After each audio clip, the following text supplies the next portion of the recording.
Assalamualaikum warahmatullahi wabarakatuh. Untuk pertemuan kali ini kita akan bahas tentang bias gender.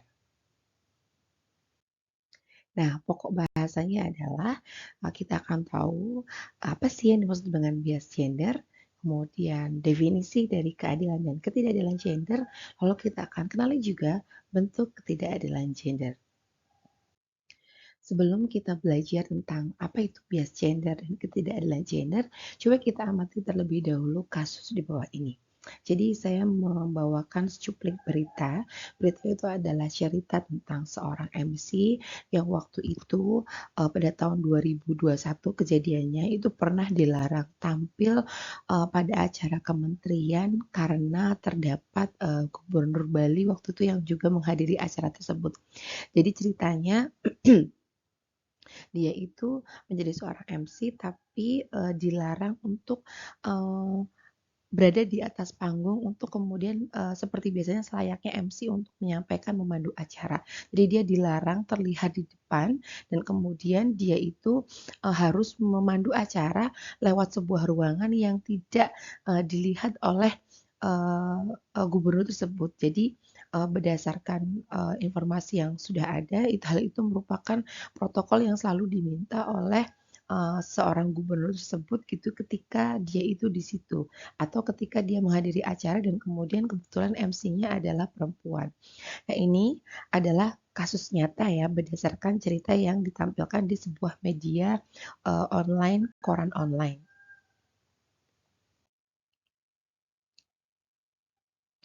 Kemudian ini ada salah satu kasus lain.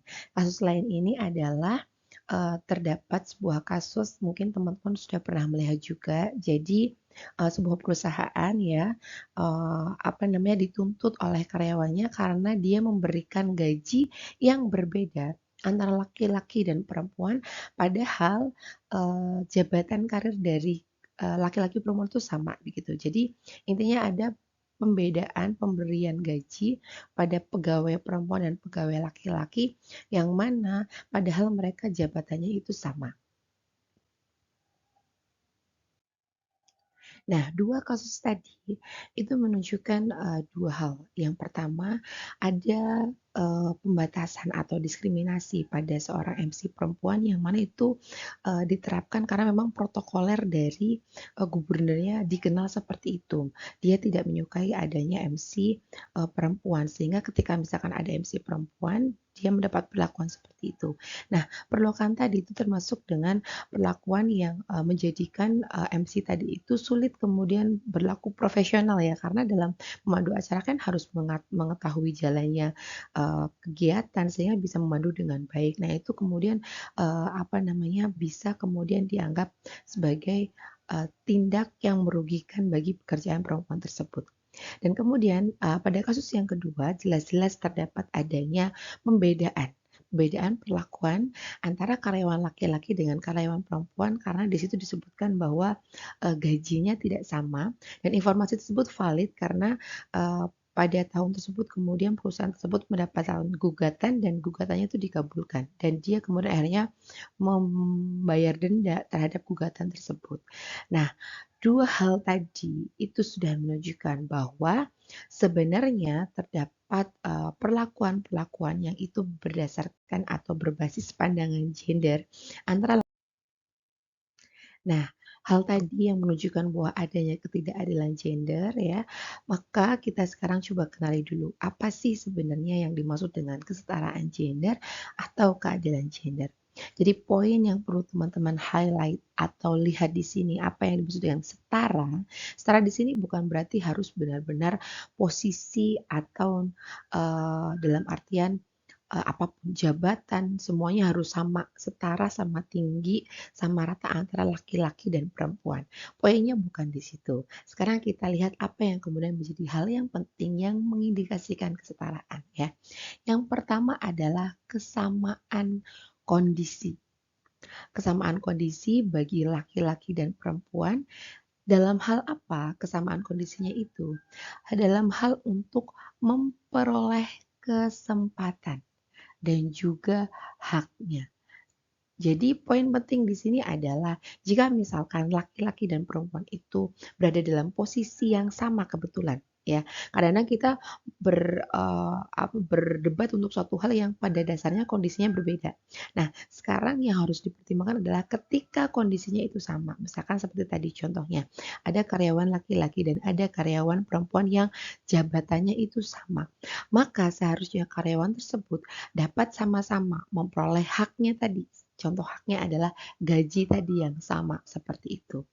Nah, hal itu bertujuan adalah agar bahwa sebagai individu seseorang itu mampu berperan maupun berpartisipasi dalam kegiatan baik apapun itu ya, baik dalam kegiatan politik, kemudian ekonomi, sosial budaya, kemudian pertahanan dan keamanan, dan juga kesamaan dalam hal menikmati hasil dari pembangunan tersebut. Maka tadi kalau kita lihat berdasarkan definisi ini, kesetaraan ataupun keadilan gender itu memang tidak eksklusif hanya miliknya kesehatan saja. Karena ini berarti bahwa termasuk kesetaraan gender itu ada pada berbagai bidang, termasuk bidang politik, tadi yang kita contohkan dalam kasus adalah bidang ekonomi, atau tadi dalam contoh pekerjaan ya, misalkan sosial budaya, maupun misalkan keterlibatan dalam pertahanan dan keamanan, dan juga termasuk juga kesamaan dalam menikmati atau memanfaatkan dari apa-apa yang sudah ada dari hasil pembangunan yang ada di negara kita ini. Seperti itu. Dan kemudian definisi tentang keadilan gender adalah juga termasuk untuk prosesnya bagaimana menjadi adil antara laki-laki dan perempuan. Nah, kemudian apa yang menjadi poin penting untuk kita bisa mengatakan adil atau setara tadi ya? Kalau misalkan tadi saya tekankan di awal bahwa yang namanya adil gitu ya atau setara itu tidak harus sama rata gitu atau berarti harus sama tinggi antara laki-laki dan kemudian perempuan itu tidak harus benar-benar sama rata antara laki-laki dan perempuan harus benar-benar sama tinggi, maka harus ada poin apa sih yang kemudian bisa dikatakan sebagai adil. Di sini terdapat 4 hal yang kemudian menentukan apakah apa yang diperoleh atau diterima atau pembagian yang ada dari masyarakat itu kemudian bisa dikatakan adil atau setara antara laki-laki dan perempuan. Yang pertama adalah dari segi akses. Misalkan kita mau menilai apakah terdapat kesetaraan gender dalam hal pendidikan di Indonesia, maka kita melihat apakah misalkan seorang laki-laki maupun perempuan sama-sama bisa memperoleh peluang yang sama untuk kemudian mengambil manfaat atau dalam artian memperoleh suatu pelayanan seperti itu. Misalkan akses pada pendidikan. Apakah anak-anak laki-laki maupun anak-anak perempuan tidak memiliki hambatan tertentu karena dia itu laki-laki atau karena itu dia perempuan untuk misalkan bersekolah. Seperti itu. Jadi mungkin kalau saat ini mungkin kita bisa katakan sama saja ya antara laki-laki dan perempuan semuanya bisa sekolah. Tapi dulu pernah ada masa di mana mungkin yang perempuan itu seakan-akan oleh masyarakat itu dikatakan tidak perlulah sekolah tinggi-tinggi apalagi sampai S2 atau S3.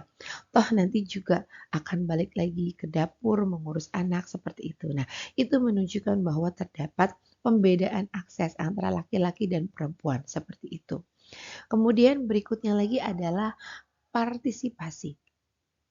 Partisipasi di sini adalah misalkan apakah baik laki-laki maupun perempuan itu bisa terlibat, bisa berkontribusi pada berbagai hal yang ada di bidang kehidupan ini gitu ya. Contoh kan misalkan yang paling mudah adalah pada politik gitu ya. Apakah perempuan bisa terjun menjadi misalkan terlibat dalam politik, diperbolehkan atau tidak gitu ya. Atau partisipasi perempuan dalam misalkan musyawarah yang kemudian didengar suaranya dan kemudian pendapatnya itu turut menentukan suatu keputusan pembangunan di desanya, misalkan seperti itu. Misalkan adakah kesempatan bagi perempuan untuk diundang untuk ikut terlibat bersama menyusun rencana kerja pembangunan di desa, misalkan seperti itu, ada tidak keterwakilannya. Nah, itu termasuk yang dikatakan juga setara. Jadi mengakui adanya pendapat yang sama boleh terlibat antara laki-laki dan perempuan. Kemudian berikutnya adalah kontrol.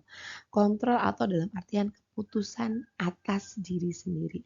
Terkadang terdapat suatu hal yang kemudian, eee, bahkan untuk menentukan apa yang benar baik bagi diri perempuan atau diri laki-laki gitu ya, itu kemudian dia harus mendapatkan persetujuan dari orang lain.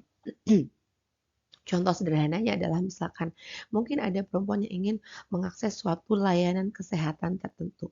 Sebenarnya layanan kesehatan itu di Indonesia tentunya sudah terbuka baik bagi laki-laki maupun perempuan.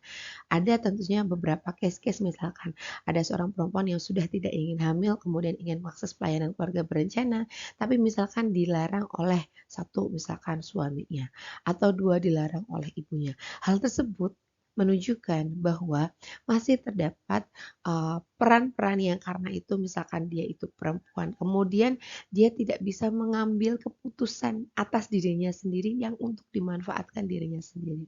Nah, hal tersebut menunjukkan misalkan masih ada kontrol gitu ya, yang kemudian tidak bisa dilakukan karena dia jenis kelamin tertentu. Nah, jika dikatakan setara, maka baik laki-laki maupun perempuan, jika misalkan dia mau mengambil keputusan untuk kepentingan dirinya sendiri, misalkan kayak tadi untuk mengakses pelayanan kesehatan, itu bisa atas pendapatnya sendiri, tidak harus atas pendapat atau harus menunggu persetujuan dari orang lain. Ini contoh dalam hal kesehatan ya. Masih banyak hal lagi contoh yang lain misalkan dalam hal pendidikan. Misalkan dia ingin atau mungkin dia ingin bekerja atau dia ingin apa namanya mengambil pendidikan atau mengambil jurusan. Seringkali kemudian pihak keluarga mengintervensi gitu ya. Oh, jangan ambil jurusan itu gitu karena misalkan itu nggak cocok untuk perempuan. Padahal anak itu minat atau punya kompetensi di sana. Nah, itu juga sudah menunjukkan bahwa adanya kontrol terhadap keputusan-keputusan yang penting bagi individu tersebut seperti itu. Kemudian yang terakhir adalah mengambil manfaat. Mengambil manfaat di sini menunjukkan bahwa apakah setiap individu itu kemudian bisa sama-sama menikmati hasil dari pembangunan gitu. Misalkan semuanya bisa mengakses adanya baiknya layanan atau misalkan semuanya bisa mengakses adanya apa namanya pemerataan dalam hal pembangunan seperti itu baik laki-laki maupun perempuan yang sama gitu ya, maka itu tadi yang dikatakan setara atau adil. Jadi ditekankan sekali lagi di sini sebenarnya terdapat peran-peran gender atau pembagian gender itu tadi sebenarnya tidak jadi masalah. Yang menjadi masalah adalah jika ya terjadi ketimpangan atau salah satu pihak kemudian dirugikan, tidak kemudian salah satu jenis kelamin itu kemudian dianggap lebih baik derajatnya atau lebih tinggi derajatnya, lebih harus dihargai misalkan. Atau kemudian salah satu jenis kelamin ada yang kemudian dianggap lebih tidak mampu. Bukan karena kompetensi yang dimilikinya, tapi karena jenis kelamin dia gitu. Soalnya dia perempuan, dia dianggap tidak mampu misalkan seperti itu. Itu adalah bentuk dari ketidaksetaraan gender.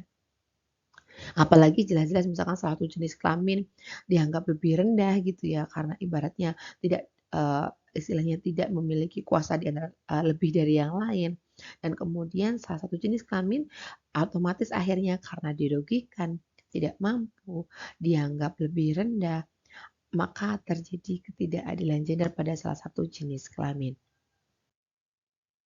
Nah, maka sesuai dengan definisinya tadi ya, bias gender gitu ya. Bias gender itu artinya adalah salah satu dari berbagai keyakinan stereotype yang berkaitan dengan jenis kelamin tertentu gitu ya, yang kemudian menimbulkan perlakuan yang berbeda antara perempuan maupun laki-laki.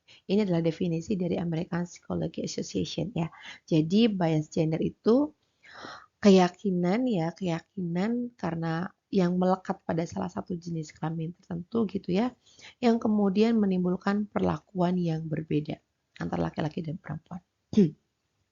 Kemudian bias gender lagi adalah tindakan atau pemikiran yang berprasangka gitu ya, yang sudah punya apa istilahnya dugaan-dugaan berdasarkan persepsi berbasis gender bahwa perempuan itu tidak setara dengan laki-laki dalam hak dan martabat. Maka di sini bias gender di sini itu lebih dari sisi semacam pemikiran yang kemudian memunculkan adanya perlakuan yang berbeda.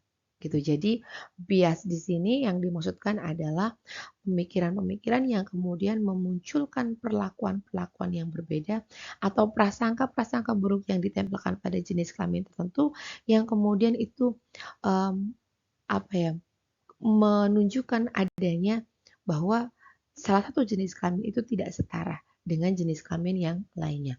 Itu adalah definisi dari bias gender.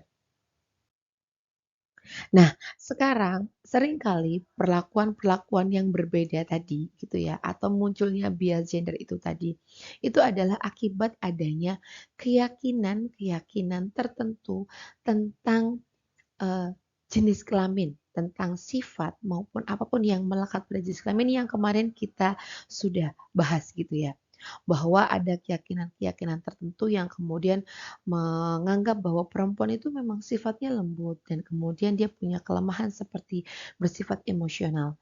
Sehingga kemudian akhirnya muncul bentuk ketidakadilan gendernya. Misalkan karena dianggap ya disamakan semua perempuan itu lembut dan emosional itu tadi gitu ya. Sehingga kemudian disamakan semua perempuan sifatnya seperti itu, kemudian memuncullah anggapan bahwa tidak boleh perempuan itu menjadi manajer atau pemimpin di sebuah institusi seperti itu. Atau misalkan berdasarkan keyakinan gender bahwa pekerjaan utama perempuan itu di rumah atau misalkan seandainya dia memang bekerja itu sifatnya hanya membantu suami saja tidak kemudian untuk mencari nafkah yang banyak gitu ya sehingga kemudian memunculkan bentuk ketidakadilan gender bahwa uh, perempuan yang bekerja itu tidak harus mendapatkan gaji yang tinggi karena sifatnya hanya tambahan saja. Dan kemudian juga akhirnya terdapat keyakinan bahwa perempuan itu tidak perlu memiliki kedudukan atau posisi yang penting karena kerja bagi perempuan itu dianggap hanya sebagai tambahan saja, bukan suatu hal yang utama seperti itu. Itu adalah salah satu contoh keyakinan gender yang kemudian berdampak memunculkan ketidakadilan gender. Atau hal yang lain contohnya, karena laki-laki itu memiliki watak yang tegas gitu ya, dan kemudian mereka biasanya rasional, dan mereka menjadi lebih cocok untuk menjadi pemimpin, atau kemudian mereka jadi tidak cocok untuk pekerjaan-pekerjaan yang sifatnya tidak harus berpikir seperti misalkan kayak bekerja di rumah gitu ya, atau memasak, atau melakukan pekerjaan domestik seperti itu. Jadi, adanya bias gender. Bias gender itu merupakan pemikiran-pemikiran yang kemudian tidak menyamakan antara laki-laki dan perempuan. Kemudian berdasarkan pemikiran itu memunculkan tindak nyata bentuk diskriminasi langsung gitu ya atau ketidakadilan gender langsung itu tadi itu sebenarnya didasarkan atas keyakinan-keyakinan yang melekat pada uh, laki-laki maupun perempuan yang dianggap sebagai sifat yang itu istilahnya sama untuk semua laki-laki, untuk semua perempuan gitu ya. Padahal kita ketahui bahwa individu tentunya memiliki perbedaan-perbedaan. Tidak semua perempuan kemudian memiliki sifat yang emosional. Bahkan juga tidak semua perempuan memiliki dasar sifat yang lembut. Ada perempuan-perempuan yang cenderung bersifat tegas. Bahkan juga ada laki-laki yang meskipun dia itu laki-laki tapi wataknya kurang tegas. Dan kemudian juga bahkan laki-laki yang juga cenderung emosional itu juga ada karena itu bergantung dari watak dan kepribadian yang itu sebenarnya tidak sama antara satu laki-laki dengan laki-laki yang lain maupun antara satu perempuan dengan perempuan yang lain. Nah, itulah yang kemudian menimbulkan adanya ketidakadilan karena penyamarataan itu tadi. Nah, sekarang kita akan belajar tentang berbagai macam bentuk-bentuk ketidakadilan gender. Jadi di sini kita akan belajar mengenali ada 5 bentuk ketidakadilan gender. Yang pertama adalah marginalisasi, kemudian subordinasi, beban kerja, stereotype, dan kemudian kekerasan. Sekarang kita pelajari satu persatu. Marginalisasi atau pemiskinan itu adalah proses penyisihan yang mengakibatkan kemiskinan bagi laki-laki atau perempuan.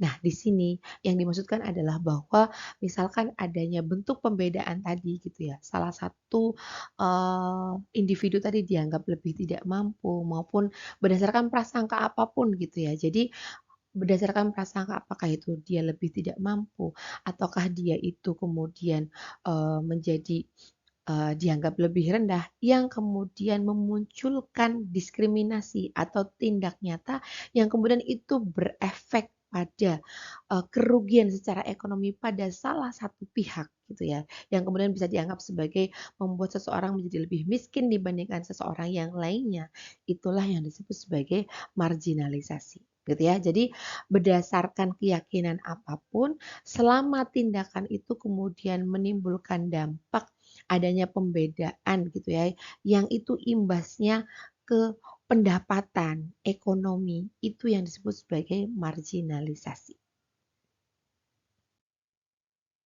Nah, kemudian jika subordinasi gitu ya, subordinasi adalah sesuai dengan namanya, sub itu di bawah, ordinasi itu artinya kayak tingkatan. Jadi kayak tingkatannya itu menjadi lebih di bawah dibandingkan yang lain.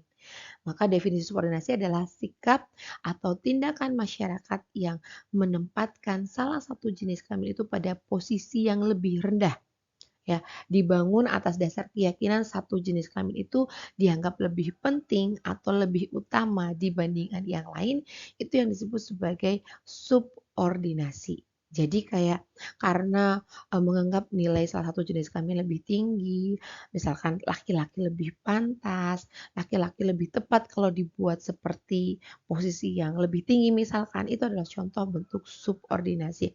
Atau misalkan mengutamakan karena dia laki-laki pantasnya mendapatkan misalkan jatah makan yang jauh lebih banyak dibandingkan yang perempuan, misalkan seperti itu. Itu adalah contoh bentuk dari subordinasi.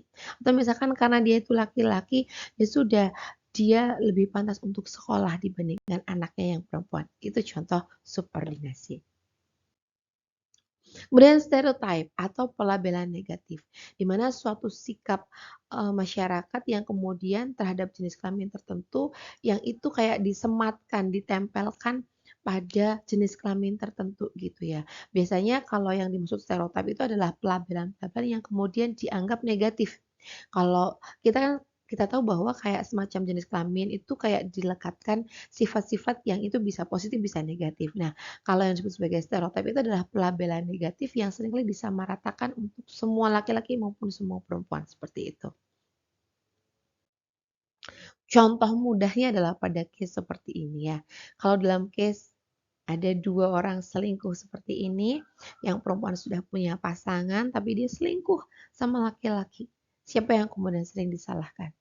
Ya, seringkali perempuannya, "Ih kegatelan udah punya pasangan, masih ngembat yang lainnya," misalkan seperti itu. Next, pada kasus yang seperti ini, yang laki-laki sudah punya pasangan dan kemudian dia, eee, berselingkuh dengan perempuan yang lainnya, di mana yang sering kemudian masyarakat memberikan judgement yang lebih parah? Biasanya tetap di perempuannya lagi, ya, yang perempuannya, "Wah, pelakor, udah punya teman," maksudnya itu pasangannya teman masih diembat juga gitu, seringkali dianggap seperti itu. Maka seringkali wanita kemudian dianggap sebagai punya pelabelan itu, di mana wanita itu kayak dianggap genit, menggoda laki-laki gitu ya, yang kemudian dia dilabeli negatif seperti itu. Padahal pada kasus seperti ini harusnya ya dua-duanya salah, laki-lakinya salah, perempuannya salah. Pada kasus yang tadi pun sama, harusnya ya laki-lakinya salah, perempuannya juga salah gitu ya, karena sudah jelas-jelas, apa namanya, itu kemudian sudah memiliki pasangan yang istilahnya, syahnya tapi terus kemudian dia masih berselingkuh gitu. Nah, ini yang kemudian sering disebut, stereotyping tadi gitu, bahwa seringkali terdapat pelabelan-pelabelan negatif yang mana itu kemudian, seringkali diberatkan pada salah satu pihak, yaitu pada perempuan. Ini hanya salah satu kasus ya, masih banyak stereotyping lain yang kemudian merugikan salah satu jenis kelamin karena tadi pelabelan yang, eee masyarakat itu kemudian menyamakan semua seperti itu. Kemudian yang berikutnya lagi adalah kekerasan. Nah, kekerasan ini sudah jelas-jelas merupakan sebuah bentuk kerugian gitu ya. Dan kemudian sering kali menimpa atau menjadi korban dari kekerasan itu adalah perempuan ya. Dan kekerasan itu bisa berbagai macam bentuk ya. Bisa fisik, bisa seksual, bisa psikologis, bahkan termasuk juga bisa ekonomi. Itu adalah contoh-contoh kekerasan ya. Nah, kemudian yang berikutnya, salah satu bentuk dari ketidakadilan gender adalah double burden atau pembagian tugas dan tanggung jawab yang memberatkan salah satu jenis kelamin. Contohnya adalah seringkali wanita sudah bekerja gitu ya. Perempuan yang bekerja itu seringkali dia yang lebih mengalami double burden dibandingkan perempuan yang lainnya. Karena apa? Karena, biasanya meskipun perempuan itu sudah bekerja, dia masih dibebani dengan tanggung jawab yang berkaitan dengan pertama, kegiatan reproduksi ya. Misalkan kayak hamil, melahirkan itu kan sudah mengambil waktu sendiri dan istilahnya mengambil beban porsi, sendiri gitu. Ditambah dengan kegiatan-kegiatan domestik yang kemudian seringkali dibebankan pada perempuan meskipun perempuan itu bekerja. Nah, itu yang kemudian memunculkan ada masalah yaitu namanya double burden atau beban ganda gitu ya yang kemudian menimpa pada salah satu jenis kelamin yang seringkali adalah perempuan. Nah, 5 tadi itu adalah berbagai macam bentuk ketidakadilan gender. Maka teman-teman, nanti akan belajar untuk bisa membeda-bedakan 5 ketidakadilan gender tadi ya, baik marginalisasi yang tadi fokusnya adalah lebih ke apapun perlakuannya tapi dampaknya ke ekonomi gitu ya. Kemudian subordinasi yang tadi lebih memusatkan pada, pokoknya perlakuan yang berbeda karena menganggap salah satu itu lebih baik, lebih pantas, lebih cocok gitu ya, dari salah satu jenis kelamin itu adalah subordinasi. Kemudian double burden ya, sangat berbeda, beban ganda. Kemudian, stereotyping tadi ya, semua pelabelan tapi yang negatif gitu ya, yang kemudian melekat pada salah satu jenis kelamin, yang itu seringkali merugikan. Dan kemudian yang terakhir adalah kekerasan ya, baik fisik maupun, psikologis maupun ekonomi yang kemudian berdampak buruk, menimbulkan kesakitan, menimbulkan kerugian, seperti itu ya. Nah, nanti teman-teman akan belajar lebih banyak melihat lewat perbedaan dari kuis, jangan lupa klik kuisnya untuk teman-teman bisa, belajar lebih banyak tentang, ketidakadilan gender dan contoh-contohnya, gitu ya. Terima kasih. Assalamualaikum warahmatullahi wabarakatuh.